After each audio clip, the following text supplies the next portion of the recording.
Welcome to the Helping Conversation, an exploration and celebration of the practice, art, and science of facilitating trusting, safe, inclusive, and effective helping conversations with others.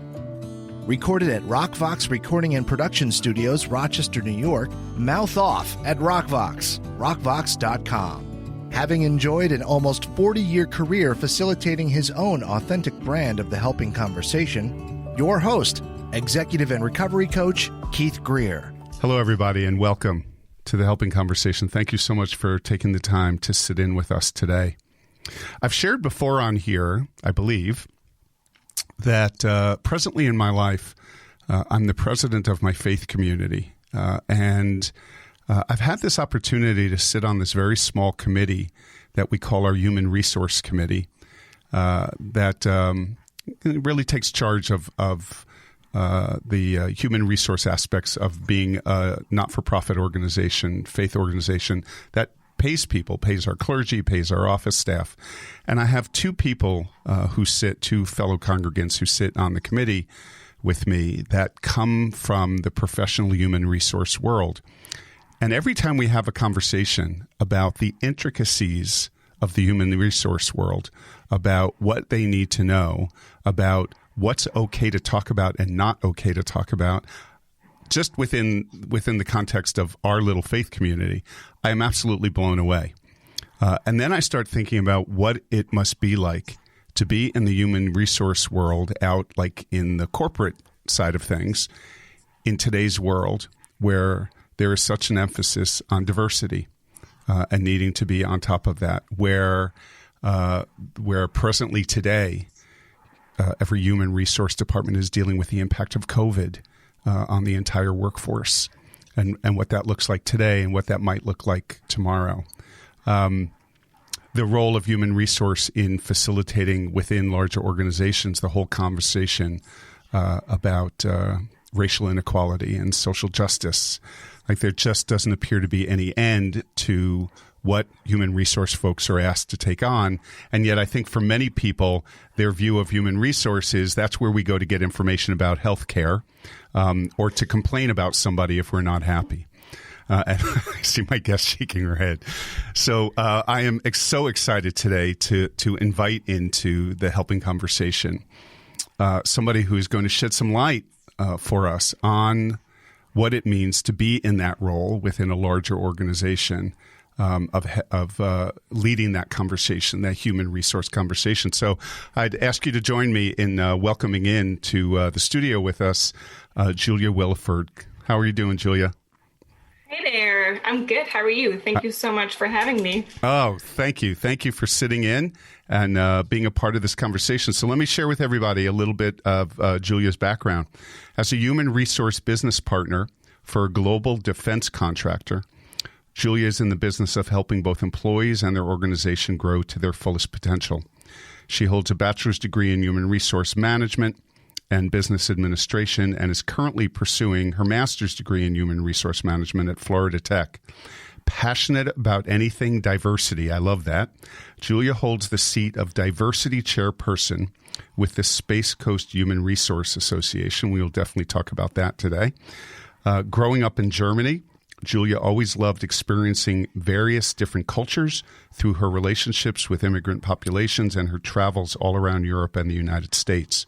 As a military spouse, Julia continues to embrace diversity by meeting and supporting other spouses from all over the world. Another thing we're definitely going to talk about today.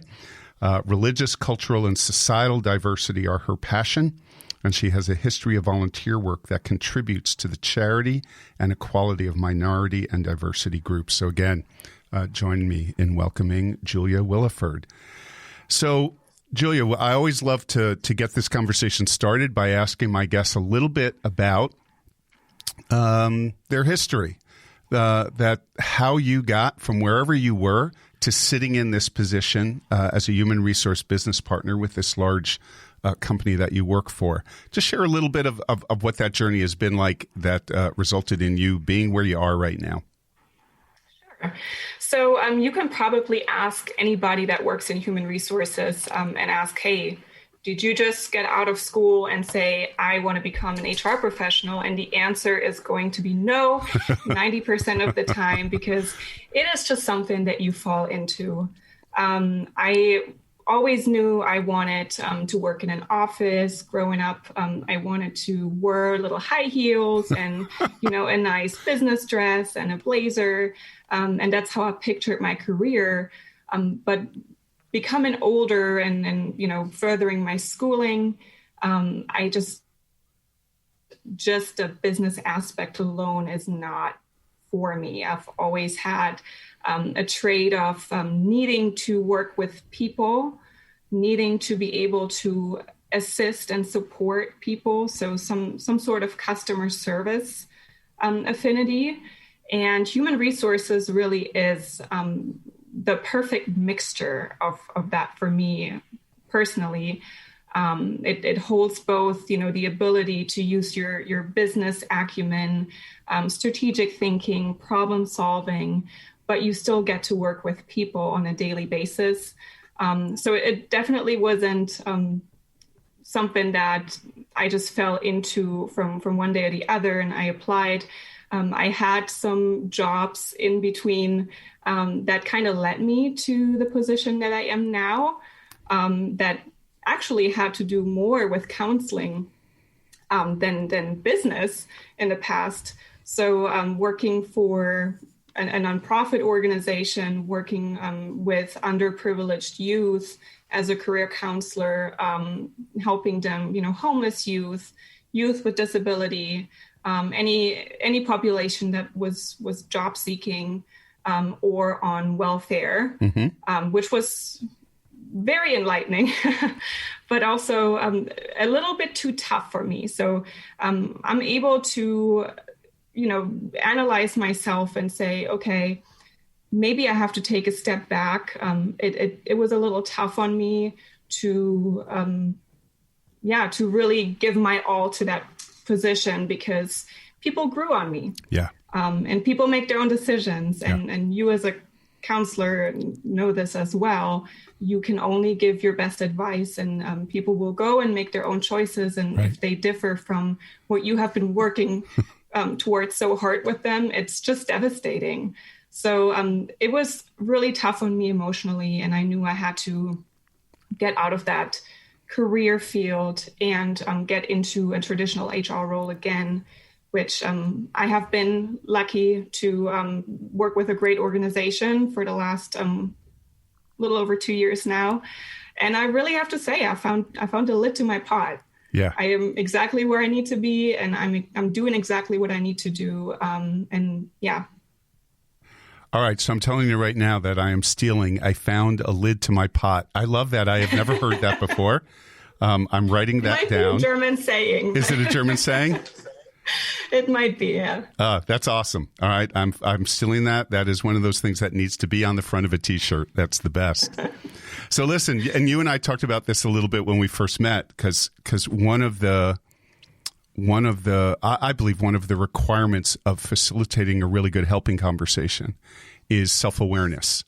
And as you and I talked about, I so applaud this moment you reached and this decision you made that the traditional counseling field was not for you, because that is a really courageous decision to make. Many people get there and don't make it, and maybe stay in the field and don't find joy in their work. So just really, hats off to you. That is not an easy decision to make, but such an important one in you pursuing a career that is much more meaningful to you. Right. And I mean, if you're not happy doing it, you're not going to help. Yeah. You're going to be miserable. Yeah. It's not going to come from the heart. Yeah. You're going to go to work every day, do your job just to pursue whatever goal is set for you professionally. But are you really walking away at the end of the day saying to yourself, I've made a difference today? Yes. And that is something that's just very important to me. Yeah. And there are days where you don't make a difference, right? In any job. Right. But having the ability to, and sometimes I have 2 or 3 situations at work where I feel really great about and had good conversation with employees or managers, and I'm just really thrilled about it. And then there are days where, I'm the bearer of bad news, right. More so, and people dislike me, but that's just part of the deal. Maybe, I having gotten to know you a little bit, maybe don't dislike you, aren't thrilled about the information that you have to pass on. People can't differentiate. Yeah, well, true. Sometimes they can't. So I'm always curious with my guests, all of whom are somewhere in the helping world. If I had known you when you were little, when you were a child or a teenager, was there anything going on in your life in terms of activities, interest areas that were maybe indicators then, even if it didn't seem to be, that you were destined to head into adulthood and say, I would like to work with people? Well, I'm an only child. I think that kind of helped the situation just because I never wanted to be alone. I was a twin. And my twin, unfortunately, didn't make it through birth. So being an only child, but I've also been told when you're a twin, but you're the only one making it, that you have that twin syndrome. You don't like to be alone. Yeah. You always want people around you. And I didn't have that. Of course, you have friends and cousins and all of this, but it's not the same. Right. So me being around lots of friends. And I was extremely fortunate to be growing up in a little village in Germany with about 3,000 people. Everybody knew everybody kind of deal. And it was a small street. We had about 13 or 14 girls, all the same age that lived in that street. So I was really never having to be alone other than when I was in my house. One thing that I can remember, and there might have been more, but I think it was around 1998, 1997, there was a really bad earthquake somewhere in the Middle East. And I unfortunately can't remember where exactly that was, but I just remember seeing the pictures on television, my parents watching the news and seeing the children, seeing the pain in people's eyes. And I remember how dirty they looked, of course, from the dust and everything. Yeah. And it really shook me in a way. So the next day, I got all my friends together and we started marching around our little village, ringing the doorbells and collecting some money. That's awesome. And we actually got together and this was before the euro. So we had our German marks. Right. And we had, I think, a little over 2,000 German marks together, which was a lot of money. Wow. How old were you at the time? So probably around 7 or 8. That's awesome. What a great story. Yeah. And we actually brought the money to the bank, to, pay it into one of those donation funds. Yeah. And the bank was because again, it's a small town, and the bank was so proud that they actually called the local newspaper and they came out, they took a picture of all of us, and they created a newspaper article about our little project. And it's definitely something that I remember vividly because it made a difference. Yeah. That's a wonderful story. Envisioning these 13 or 14, 7 and 8-year-olds walking from house to house. Barefoot. That's barefoot and all. Yeah. That's the best. We were always barefoot. I mean, we were not Generation TV. Yeah. We were always outside barefoot until the sun went down. So it was definitely great. So in your day-to-day work, so I always, and correct me if I'm wrong, because I've always had this vision that a piece of human resource within a large company like the one you work for is you are at times the connector between the larger company and all of its employees. That there's just conversations you're in that maybe are conversations up in terms of higher levels of leadership, conversations down, all employees. So for me, one of the things I always get curious about with my guests is from the start, when you're in these conversations, what are some things that you do, thoughts that you have around simply creating a level of trust with the folks that you're in these conversations with? So, I mean, one of the main traits or requirements in HR is that you have to keep your confidentiality. There's no way around this. And if you lose it, if people think that you cannot keep something confidential, you might as well just leave. Yeah, right. Frankly, because employees come to you and discuss anything from diseases, illnesses, to personal situation, domestic violence, to not being happy in their role, bullying, and then leadership, reporting decisions that are about to be made that may not benefit the greater population. So there has to be just a mutual understanding that whatever is being spoken about in these conference rooms or nowadays in those Zoom meetings, that is confidential unless it is said otherwise, right? So it's definitely sometimes a hard in between.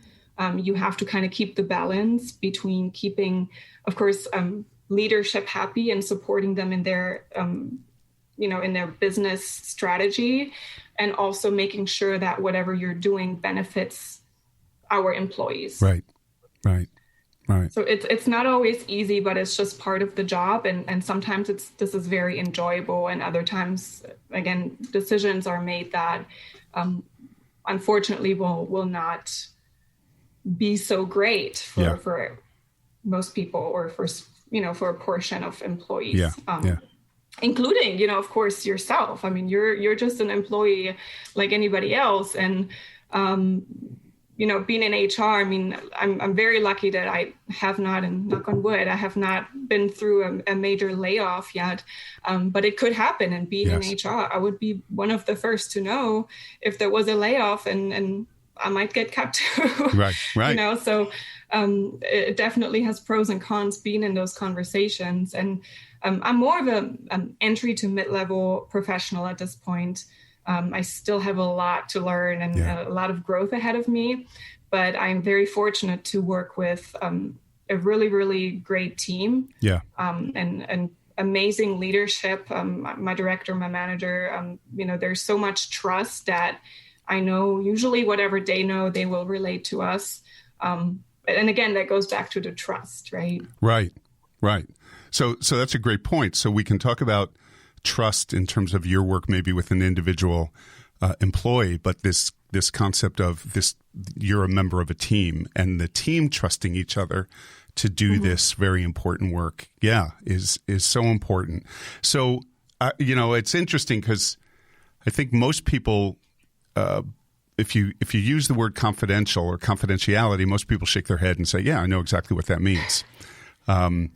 But do they? Right. But do they? Exactly. So in practice, we know sometimes, this is confidential, but that doesn't mean I can't share it with my spouse, or someone like that. So I would imagine some of the conversations you're in, the people who come to you, they need to truly know that you get, both of you understand and share the meaning of the word confidential.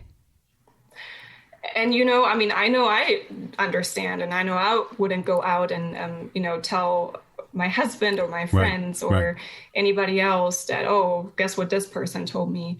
I'm in a position where I have to be careful about what I'm sharing with employees. Because that confidentiality and that trust may not be mutual. Okay. So they may go out and, share with other team members of theirs, guess what Julia told me, or guess what Julia did. And often these things can be turned around, and it may not exactly be what you even said. So you have to be very, very careful with your choice of words, having these conversations. And the rule of thumb really in HR, in sensitive HR conversations, is to listen more than you speak. There you go. Because, they're the ones with the problem, the issue, something they would like to talk about the majority of the time. So giving them the opportunity to speak and relate their feelings and emotions and thoughts, instead of leading the conversation with your own words, it's kind of a safe zone for HR, because the less you speak, the less you can say that could be misunderstood or misinterpreted. Yeah, yeah. It's interesting that you just used that term, that it's a safe zone, because I'm sitting here thinking it's a safe zone on both sides. So, as you're saying, it's a safe zone for you in that there might be some aspects of whatever the conversation is that you are not allowed to share. And but the listening more than you speak is also creating that sense of safety for the person that you're talking with. Because that's one of the things we know that most people read as authentic and genuine when someone sits and listens and doesn't quickly pepper me with a million questions. Right. No, absolutely. And, some people are uncomfortable. And then if you just sit there like a stick and you seem emotionless, that won't work either. And I think one of the big advantages, I would almost say, that I have, or that I think I have, is that I'm willing and able to share my own experiences. I've always been a person that can laugh about themselves. Yeah. I will admit my faults and my mistakes. And, I'm not really embarrassed by a lot of things, to be honest. So if an employee comes to me and wants to open up about a situation, but I can see that they're clearly struggling, or they're relaying a situation and they may not think that I really understand. I always try to share a similar experience that I may have had in the past, so they understand that, I get it. Right. I've been there, maybe myself at some point. Yeah. And that is where that trust is created and that personable conversation. And again, it's nothing that they can walk away with and spread rumors of, that's what Julia did. Right. It's all real life stuff. It's experiences that I've had that I'm proud of, that I own. Yeah. Sometimes not proud of, but I own them and they've brought me where I am today. So I have no issues sharing that. And I don't think that's a trait that a lot of people have, or better to say they want to give out. So being in a business environment, it can easily seem cold. Yeah. I think nowadays, especially. And, people, you work in an organization with hundreds or thousands of employees. You pass each other every day. You may not know each other's names. It can easily be a very, very impersonable, place. But I think if you just show a little bit of yourself, like who are you as a person versus who are you as an HR professional, that can make a true difference in how the conversation can go. And I think that's just a trait that I have, and it may not always be suited. It may not always be the best trait to have. And there certainly have been situations where I walked out of a conversation and said, maybe I should have put that a little differently. Okay. Yeah. I think we all make mistakes, and I certainly also make mistakes in having difficult conversations with employees or with leadership. But at the end of the day, I don't regret sharing my own experiences at all. Yeah. I sometimes I wonder in our world of working with people and being in a helping role and just the complexity of that. And you're really highlighting in your role the complexity of wanting to be there for the employee, but knowing that you somewhat represent the company and might even have pieces of information that can't be shared. Right. I wonder sometimes if it's less that we walk out of these conversations having made a mistake, and more that we walk out of these conversations with a notion of how I might do that more impactfully later or more productively later, because we're always learning. I've been doing this a really long time, and I hope I never stop learning how to do what I do, because it's really hard to be in these conversations. But I love what you're saying here about, in the coaching world and in the clinical world, what you're talking about here is this skill of self-disclosure.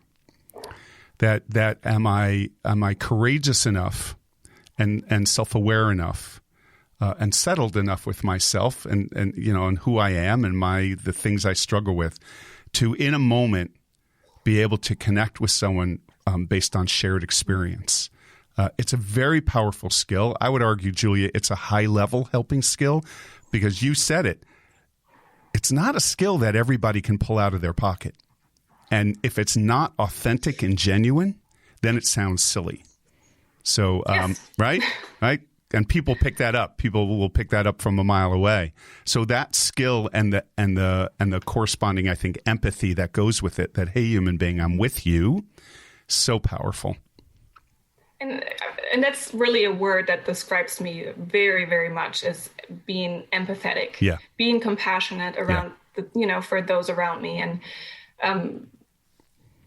I think nowadays we're just so scared of showing who we truly are. Yeah. And I really don't understand why it is so wrong to be true to yourself and to share that and to laugh and to cry together. We are all human beings at the end of the day. And yes, we all are very, very similar, more similar than we think. And, if I can walk on the street and meet a stranger and see in their eyes that they have a pain, they have a struggle. Yeah. Why not say hi? Is everything okay? Yeah. Why not do that? Why do we have to bow our heads down and keep walking, not to be confronted with it? Right. The other thing I wonder about, and I don't know if you, and feel free to disagree with this is just kind of, the world according to Keith Greer at this moment, is I do think, just from the work I do in some more corporate settings, that there is still a bit of a vibe for most employees that they need to leave their problems at the door. And so I think it is difficult in the workplace for people to maybe come to someone like you and share openly and honestly and be vulnerable and talk about some of the things they're struggling with, because I think that has been a bit of a narrative for generations, that and it's never been real because we can't do that as human beings. But it does, I think, make it adds an extra challenge in the workplace to do what you just said, which is for all of us to connect as human beings. Right. And you spend so much time at work. I mean, during the week, we spend more time at work than we actively, if you deduct sleeping at home. Yeah, right. And we spend more hours at work than we do at home with our families. And so I think it's very important that you're able to feel comfortable, understood in the workplace. And, not every situation, as you said, needs to be brought into work. But I truly believe that if you're not happy, if there's situations at home or with your health that affect you, you're not going to be able to give 100% at work. And your managers will see, your coworkers will see, and it may create a perception of, hey, this person isn't pulling their weight, when in reality, they're going through something really, really tough. So extending that hand to say, hey, why don't you come with me? Let's talk about what's going on, and let's see if we have some resources. Most major corporations have an employee assistance program that has professional mental health services, that has financial and legal advisories, that can help them with a multitude of problems, that may not be directly related to the workplace. But most corporations have those resources available. And unfortunately, a lot of employees may not be aware. I mean, you share it during new hire orientation. This is the phone number that you call, here's the link. But would you necessarily remember that 3 years, after your date of hire, that this is the place that you need to go in case you have a problem you would like to discuss. So I think being consistent in reaching out to people, making sure that, and that's really almost more so a manager's role, right? Because being in HR, I'm sitting in my office or now at home.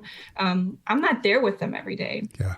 So we rely on our managers, our supervisors, our team members to be our eyes, right? When we're not there. And sometimes it's not the employee themselves that come to you and say, hey, I have a problem. Sometimes it's a coworker that says, hey, X, Y, and Z has been a little off lately. Right. I think they're having some problems. Yeah. So it's definitely affecting the workplace if it's not talked about. And I'd much rather have an employee come to me and pour out their heart and pour out all of their problems than them feeling like they cannot open up and cannot share.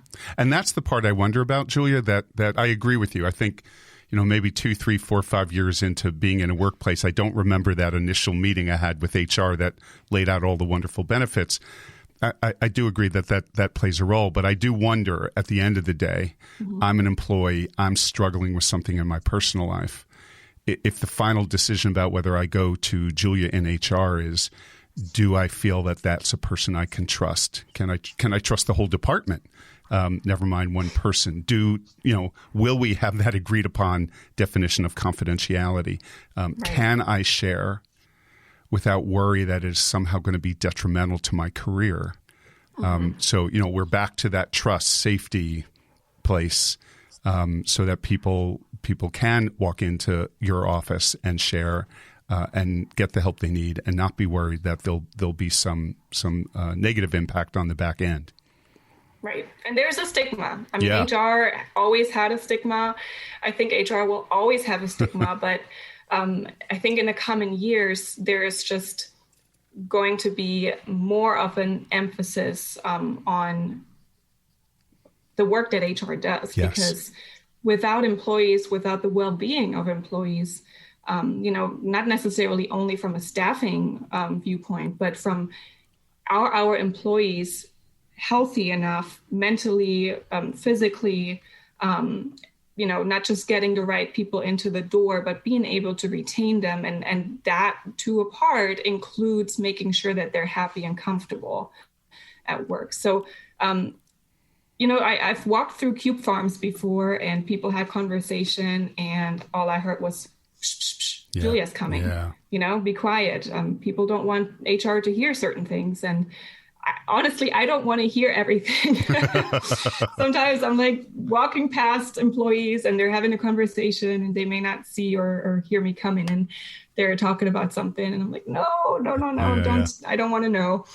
So there are certain things that you might not necessarily want to be aware of because if you kind of ethically have to do something about it. So there's always going to be employees that are not wanting to come to myself or any other team member because they have the idea that HR is bad, HR only works for the business, and they will not help you whatsoever, which could not be further from the truth. Obviously, I know that, but I also respect and understand that opinion. There's people that don't want to come to me. Yeah.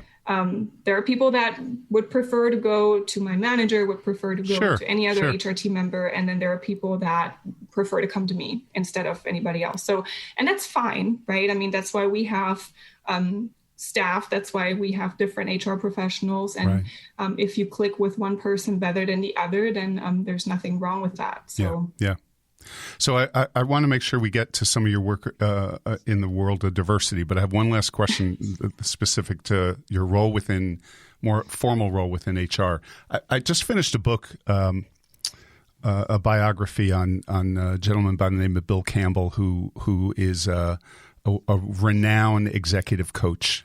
He did a lot of work in Silicon Valley with, in its heyday with Apple and with Google But anyway, one of the chapters, and he was talking about this from a coaching perspective, so it's a little bit different than HR, but I'm curious about it, of the importance of having honest, direct, compassionate conversations with employees when you need to pass on bad news.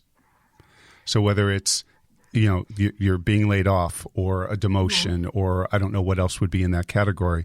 So I'm just curious, have you been in that kind of conversation where you did have to deliver something that maybe was perceived as negative on the part of the employee, what that was like for you, and again, some of the things you think about in that moment to keep an eye on trust and safety and honoring this person?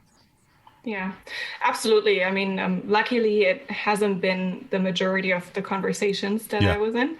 But definitely from time to time, there are conversations where you may have to terminate somebody, where you may have to let somebody know, hey, you did not get the job, you did not get the promotion.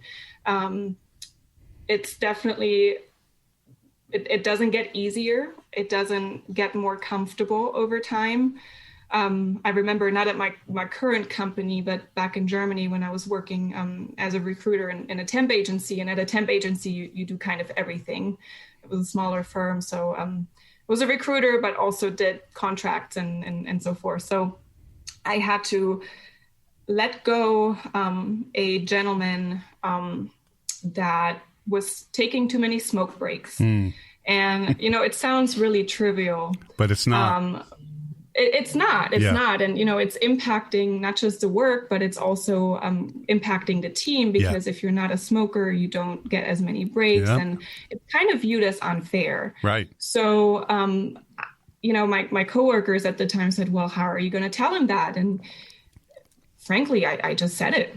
I just said, listen, and there were conversations, of course, leading up to that. So luckily, I've never worked for an organization where somebody unexpectedly gets terminated. I mean, people know that they have not been doing what they're supposed to be doing. So we've had these conversations with him. And yet, the addiction trumped the, the idea that, hey, I actually have to do my job and I have to fit in this role and not take as many breaks. So I called him in and I said, listen, I'm really, really sorry, but we're going to let you go because you have been taking too many smoke breaks and it's been discussed and you have not, used your chance to improve that. And so we're going to let you go. And then he said, I get it. Yeah. And he walked away. And there were other situations where we had a manufacturing plant burn down due to an accident and had to lay off a lot of workers, unfortunately. And I had, I was in my early 20s at the time. So I just started out and I had a grown man sitting in front of me crying his eyes out because he would not know how to provide for his family going forward. So the situations are different. Obviously, it always depends. It doesn't get easier, but I'm very much a person that is for owning your own mistakes. Right.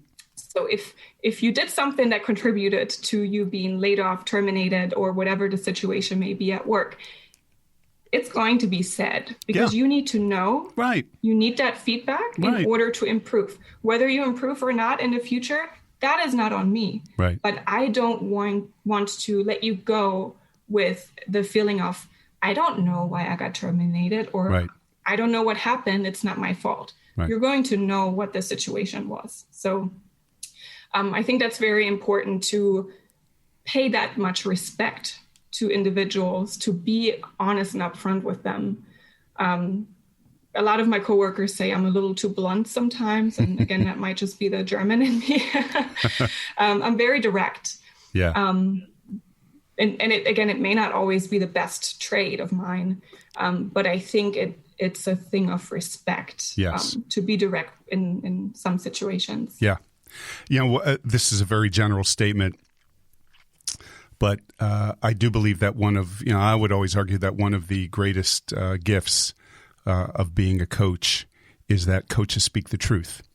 And sometimes speaking the truth means being really direct with people. And I just always find it interesting when people who tend to be pretty direct, because, yours truly would be in that camp, get feedback from people that, you're too direct.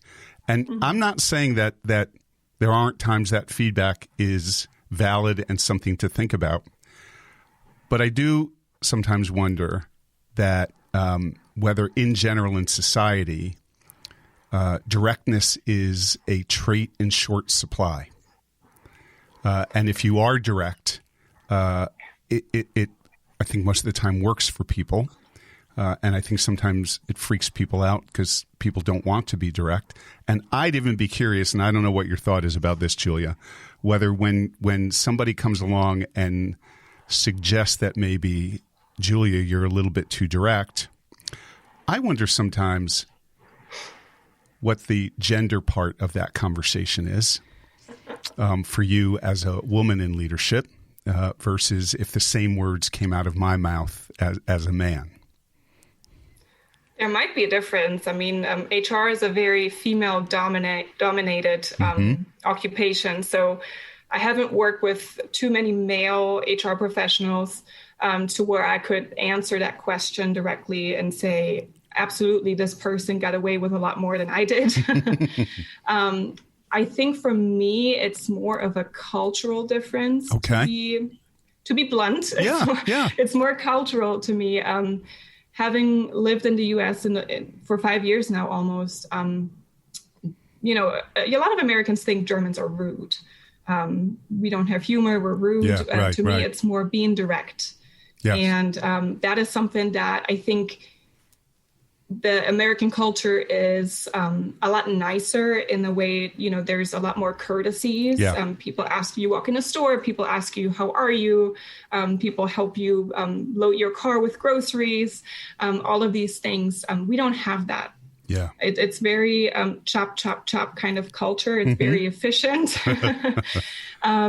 And it's very direct. So we don't necessarily waste time with courtesies. And I'm not saying that one is better than the other. There's definitely things that I enjoy more here and the other way around. But I think that people here are so focused on being friendly and being courteous that they may not have the drive to necessarily be upfront and blunt out of fear that is seen as rude. I agree with you.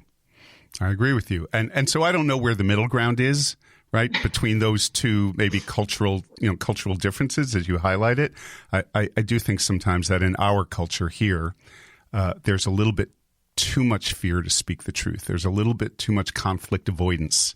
And so we talk around things. And I don't want to minimize the other part you said, which is the courtesy part and the being nice to people part and reaching out to people. I'm with you on that. But I have a number of friends who are Israeli, and Israelis have a similar way of being, which is just much more blunt, much more direct than what we practice here culturally. So I've been in some similar conversations. One of the human resource managers that I do some work with, his company contracts with some Israeli companies, and we've had this conversation a couple of times because when he is engaged in conversation with his Israeli counterparts, he's come back to me and said, those people just tell you what's on their mind, and yes. Yeah, and I think Germans are probably very similar. And again, there's advantages to both sides, right? Sure. So I think there's no happy medium, maybe. Yeah. So you have on your introduction that I shared with everybody that you hold the seat of Diversity Chairperson with the Space Coast Human Resource Association. So fill us in a little bit on that association and the work that is being done there around celebrating diversity. So our local chapter is part of the Society for Human Resource Management, SHRM, which is the biggest national HR society or association there is. So on a local chapter, we have monthly meetings where we have guest speakers about different topics. And serving on the board, I am part of planning those events, as well as, any kind of conferences that we may have statewide or locally with other chapters that are being planned. So holding the diversity seat, and I've been doing this for a little over 3 years now. Basically, there's different diversity topics that I present on every month. We have members that work in all kinds of different companies throughout Central Florida. So they come to those meetings to learn about different aspects of the topic, but diversity spotlight or highlight is always part of that discussion, although, it's just a couple of slides, or if there's something that, needs to be pushed out to the members, we can do that in form of emails or share on our website. So right. It's definitely a great resource for any human resources professional. So if anybody's listening and is not affiliated with a local SHRM chapter, I can only recommend it because it is free knowledge basically that you're getting from a wealth of other HR professionals. Right. And you can, as an HR professional, you really only can be friends with other HR professional and really talk about work. Yeah. Nobody else will understand you quite as well. So having the ability to, and of course, pre-COVID, those meetings would be in person and you would have a glass of wine and just kind of chat about your experiences and share knowledge and maybe also get some tips on how to handle certain difficult situations. So It's definitely a great resource. So can you give an example in this diversity work within the Human Resource Association? What might be some topics that are being discussed today in the the bigger under the bigger umbrella of diversity? So obviously we have Black History Month. So this is a big one. And given recent events of the last year, when it comes to African Americans, I think every day should be Black History Month, of course. We should contribute to an effort to, be equal every day. Yeah. But unfortunately, that's not the case. And unfortunately, we have that 1 month where some people feel the need to only then contribute and maybe donate or, so forth. So in this month's meeting with my board, we actually shared some resources with our members, some Black-owned businesses in the area that they can go support, a national college fund, the Thurgood Marshall Fund that actually our SHRM president,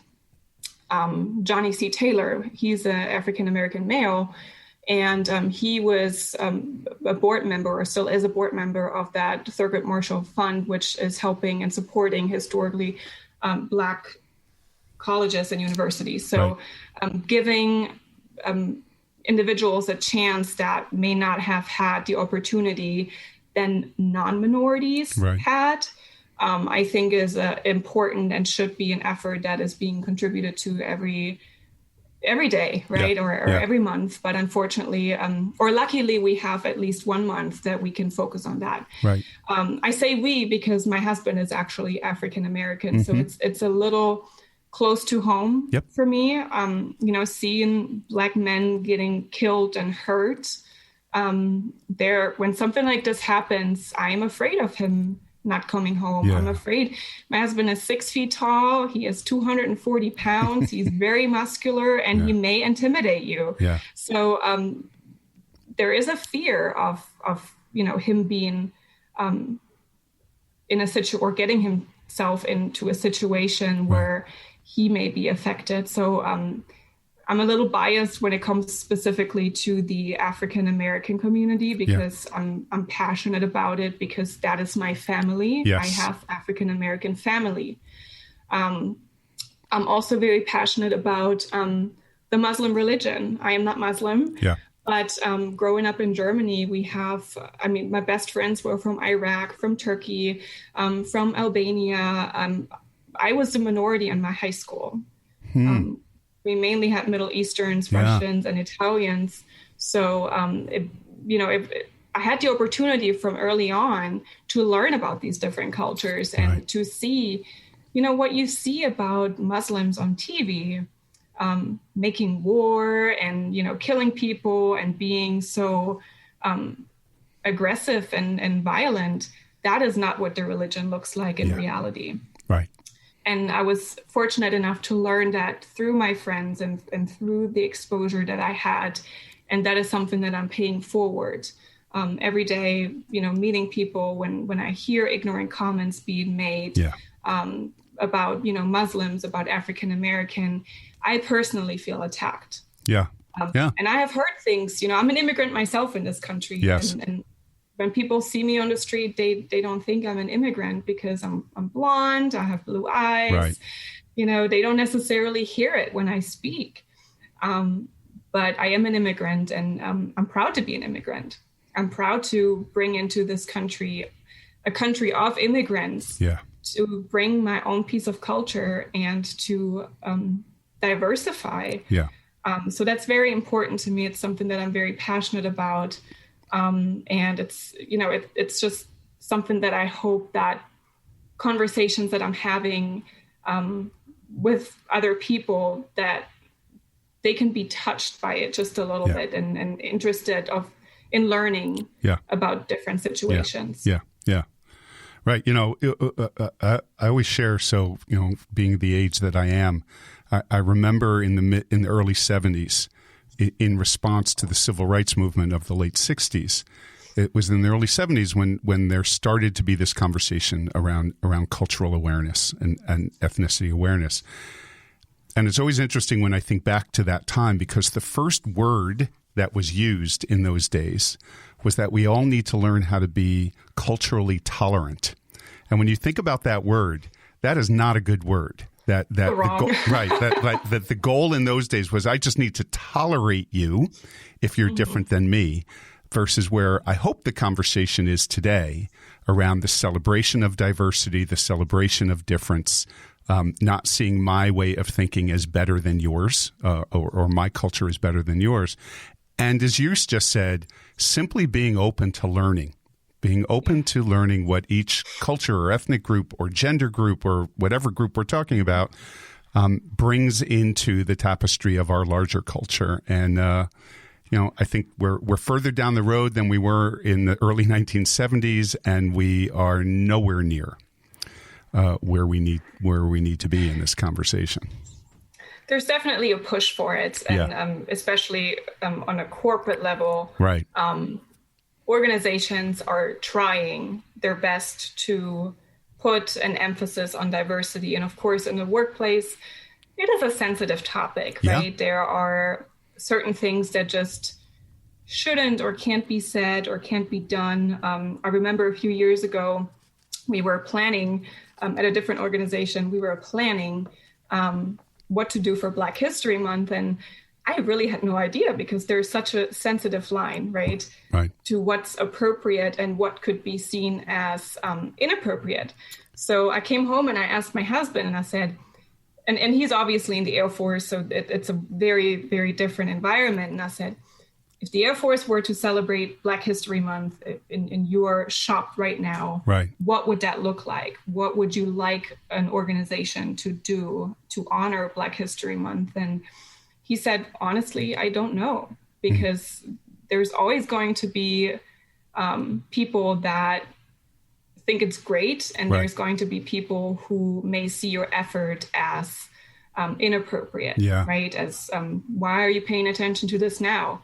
And I think we see this in coming from both the minority side and from the other side, that there's always going to be individuals who may misunderstand, misinterpret, and just not be open to receiving what you're sharing. Right. Look, I would imagine in your world, it is, as you said, a very sensitive topic, and a topic that you need to move forward thoughtfully and incrementally. I would have to say, and this is just purely my opinion, I sometimes feel like when we look around our larger United States culture, anyone who is presently sitting here in the year 2021 and still saying we shouldn't be talking about this, I struggle with that. I struggle with it because it's not reality within our culture. The reality within the United States culture is we are a mix. And those that want to not look at that, or those that have a vision for what I would argue a white male-dominated society, that's just not reality. It's not where we're going. No. And yet I understand, within certain systems within our society, you can't just walk in with both barrels blazing around this topic, but it's just such an important topic, So I want to be mindful of time because we're already 50 minutes into our conversation. Oh, wow. Yeah, I've loved it. It's been great because I wanted to ask you about some of the work that you do around being a military spouse and reaching out to other military spouses. Talk to us a little bit about that. So I actually got my first job coming into the U.S. through a military spouse chapter on our local base here. So I was involved, working for the nonprofit organization that I got into. There were a lot of veterans resources, so I was very heavily involved in helping out there. And military spouses, there is a unique understanding, I think, that you have to have. And, my husband has been in the service for 18 years now. We've been incredibly fortunate to this point, knock on wood, that I have not had to be separated more than a few weeks from him. But there are other spouses that don't have the same blessing in that sense. So, they may have children and be separated. They may have difficulties finding a job. And that's really where I come in. It is extremely difficult as a military spouse to hold employment. Again, I have been fortunate enough that we have been here for 5 years. I have been able to stay at a job and to, grow my career. But there are many military spouses who have to up and leave every 2 or 3 years and are unable to really grow their career. So there are networks such as Veterans Florida, which, they have one in every state, chapters, and these are all nonprofit organizations. Right. We share resumes with one another. Local career centers have veteran advocates and military spouse advocates. So just any HR professional should really reach out and get in touch with these local chapters to be able to extend their job openings to veterans, to military spouses, and have that understanding that a military spouse resume is going to look choppy.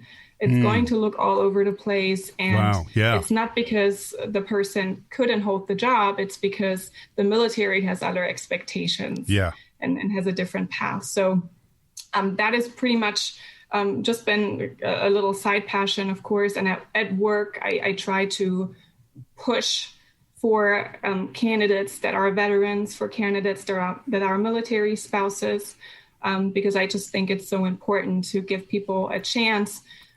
We've held workshops to read military resumes because they're just so different. So there's a lot that can be done, even if you're not a military spouse, to just, get in touch with those resources and help. Yeah.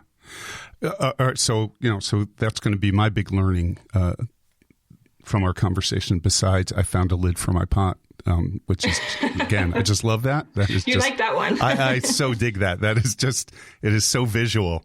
But I did not realize this whole world of supports specifically for military spouses. And your point that you just made a moment ago, I would have never thought about, which is what a military spouse's resume might look like. And if I'm reading that through the lens of not thinking about this person as a military spouse, as you said, I might view that as, can't hold a job, right? Versus, this is just given some of the realities of military life. Exactly. And there are grants for military spouses to go to school, get certifications. So there are a ton of resources. But again, it's about spreading the knowledge. A lot of people don't know about it. Right. And just having that, again, empathy for the family, for hey, my husband may have to leave tomorrow and I may have to miss 3 weeks of work because I need to make sure that I got my children somewhere, like these unique situations that I think only military spouses can relate to. Right. An employer needs to be cognizant of that and needs to give people a chance. And that's something that I try to push for. And luckily, again, I work for a great organization that also pays an emphasis to hiring veterans. Being in the defense industry, I mean, that's who we are serving directly. So it's natural to us to hire individuals that are affiliated with the military in one way or the other. Yeah. That's awesome. That's awesome information. So one of the questions I always ask my guests before we end the podcast for today, because a cornerstone of being a really good helping person is always being strength-based in our work with others, always helping others identify their strengths. So I always love asking my guests to take a couple of seconds to brag about yourself. What are some of your strengths that you bring into your work every day? I think bluntness is one of them, as we discussed earlier. I think it's just something that some people may like, some people may not like, but it's just part of who I am. So people have to deal with it. I am generally a really happy person. There are not a lot of things that can bring me down. There is not a lot of ways to make me lose my smile. Yeah. And that is something I'm very proud of. Very empathetic, very compassionate. Sometimes that hurts to be as empathetic and compassionate. However, not giving up and not changing who you are is, I think, one of the big traits that I have. People may, lie to you. People may disappoint you over and over again, but stay true to who you are, and there will be success stories and there will be situations that remind you exactly of why you are the way you are and why you're perfect the way you are. And don't get me wrong, I'm not saying I'm perfect. Nobody is. But I'm very content with who I am as a person and confident with who I am as a person. Yeah. And I think, people feel that and people yes, they do. Respect it. Yes, they do. I agree with you. So I think that's just something that draws me into having conversations with random strangers that are not strangers for long. Yeah. So, I'm a social butterfly, as my husband calls me. Well, and look, it's perfectly fine. And it's perfectly fine. And I would argue it's more than being a social butterfly. It is all of these strengths and talents that you bring to that conversation that allow you to engage with someone you don't know. And pretty soon, it's not a case of you don't know each other. But your ability clearly to be comfortable with yourself, comfortable in your own skin, be authentic, be genuine. It sounds like that comes across really clearly to the folks that you work with, and any person that it sounds like you're in a relationship with. That's what I strive for. That's awesome. At least. That's awesome. So, Julia, is it okay with you, especially if people are listening and they have any interest either in just talking with an HR person, if it's something they're thinking about doing, or maybe even more specifically, some interest in more information around this support system for military spouses, what would be the best way for people to get in touch with you? Feel free to look me up on LinkedIn. Okay. Julia Williford. I think there's not a lot of people with this name, so you should be able to find me fairly easily. And I'm happy to help with whatever questions or concerns you may have. Again, I'm willing to open and share, as I hope that came across on this conversation. So if there's anything I can do, absolutely. Okay. Then I think what I'm going to do, if it's okay with you, is, again, for any of our listeners, whatever platform you happen to be listening on, please read the podcast description. And at the bottom, I'll actually include Julia's LinkedIn link so that you can get in touch with her. Julia, thank you so much for sitting in with us today. This was a wonderful, wonderful conversation. And again, I don't know how many people realize the complex world you walk in the world of human resource. And even more specifically, thank you for the work you're doing with military spouses. That sounds like such needed work and such rewarding work. And I appreciate you sharing all of this with us today. Thank you so much for having me. It was a pleasure talking to you, Keith. All right. Wonderful. Thanks. Thank you. So listen, folks, reach out to Julia. It is an interesting world, the HR world. And if you are listening and that maybe is an interest area, a place you're thinking of moving in professionally, having a conversation with someone like Julia and having her help you get connected with the larger world of human resource could be really helpful. And obviously, if you are or you know of someone who falls into that category of military spouse, another good reason to give a shout out to Julia. such important work. So I thank everybody for taking the time to be with us today and sitting in on this episode of The Helping Conversation as we continue to shine a light on the skill and talent of individuals like Julia that invite another into that compassionate, complex, and intimate space called The Helping Conversation. Have a great day, everybody. We thank you for sitting in on our discussion today on just one unique version of The Helping Conversation. We would love to hear your thoughts on today's podcast, so we sincerely invite you to follow, rate, and most importantly, review our episodes. For more information on Keith Greer and this podcast, log on to keithgreercoaching.com. Please join us for our next episode as we continue the exploration and celebration of the practice, art, and science of the helping conversation.